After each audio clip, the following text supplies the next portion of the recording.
Hello বন্ধুরা, কেমন আছেন আপনারা? তো আশা করি অনেক ভালো আছেন। তো আলহামদুলিল্লাহ আমিও ভালো আছি। তো এটা হচ্ছে রিয়াদ হারা। তো এই জায়গায় আসলে সবচেয়ে বেশি অবৈধ লোক থাকে। তো আসলে এইখানে জীবনযাত্রার যে মান এটা অনেক নিম্নমানের হয়। অবৈধ লোকেরা বিভিন্ন ধরনের ব্যবসা বাণিজ্য করে এইখানে।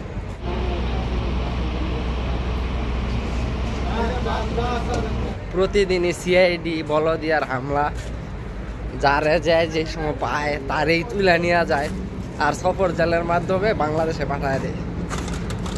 এইখানে অনেক সাবধানে চলাফেরা করতে হয়। তো আমি এখন যাইতেছি এইখানে একটা কোম্পানি আছে, এইখানে কাজের খোঁজ করার জন্য যাইতেছি আর কি। এইখানে লোকের ডিমান্ড পড়ে আর কি, প্লাম্বার, ইলেকট্রিশিয়ান, যারা ভালো কাজ জানে আর কি, তাদের ডিমান্ড পড়ে এইখানে। তো ডিমান্ড দেখে ইন্টারভিউ দিয়ে টিকলে 3,000, 3500, 4,000, 2500 মানে আপনি স্যালারি দেখে ঢুকতে পারবেন আর কি।